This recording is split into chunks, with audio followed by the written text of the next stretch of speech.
Alright folks, today we're diving headfirst into a topic that's both groundbreaking and immensely important: breast cancer, and the latest research connecting blood proteins to potential treatments. Now, when I say blood proteins, you might be thinking of what your physician draws during a routine checkup, right? But these proteins actually hold clues that could revolutionize how we treat breast cancer.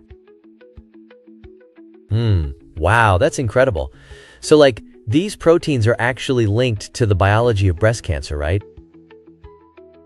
Exactly. And what's fascinating is that researchers recently conducted a massive study involving nearly 250,000 participants. Can you imagine being part of a study that big? That's like the entire population of a small country. They identified 62 plasma proteins related to different breast cancer subtypes, with 9 showing really strong evidence of association. We're talking about proteins like ULK3, ASIP, CSK, and TLR1, which influence how cancer develops and responds to treatment. Oh, so it's they're recycling medications? I mean, we do that with water bottles and stuff, but with drugs? That's wild. Exactly. This is part of a larger trend in medicine called drug repurposing, which is super efficient and cuts down on the time and resources typically needed for making new drugs. Think of it like when you find that old pair of shoes in your closet that you forgot you had, and they're still in perfect shape. These drugs might just have a new lease on life for treating breast cancer.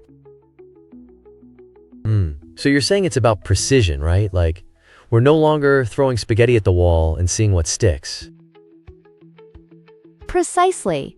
We're moving towards a much more personalized approach to medicine. Imagine if a doctor could look at your unique protein makeup and prescribe a treatment specifically suited for your breast cancer subtype. Each treatment becomes its own bespoke suit. Wow, that's super fascinating. But then, what happens after this initial finding? Is this just a shot in the dark, or do they actually test these drugs on people?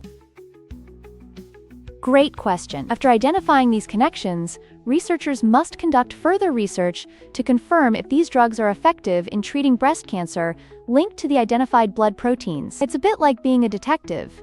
You gather clues, but you need proof before making an arrest, so to speak. Got it. So the science is super thorough and methodical. But what if one of these drugs doesn't work as hoped? I mean, what happens next? Well, science is all about learning from failures too, right?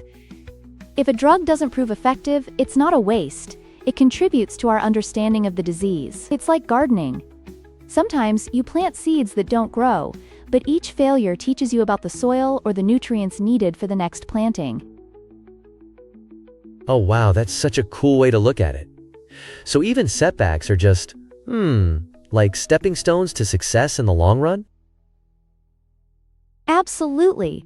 That's what makes scientific research so dynamic. By integrating genetic data with drug discovery, we're getting closer to better targeted therapies for breast cancer treatment. It's an exciting time in the field, and I can't wait to see where this goes in the future. Yeah, me too. I mean, this could be a game changer for so many people. Do you think, more and more conditions will start getting this type of treatment? Oh, definitely. The implications of this research could carry over into other types of cancers and diseases as well. As we learn to decipher the language of these proteins, we unlock new avenues for treatment. It's almost like we're opening a treasure chest of medical possibilities. How exciting is that?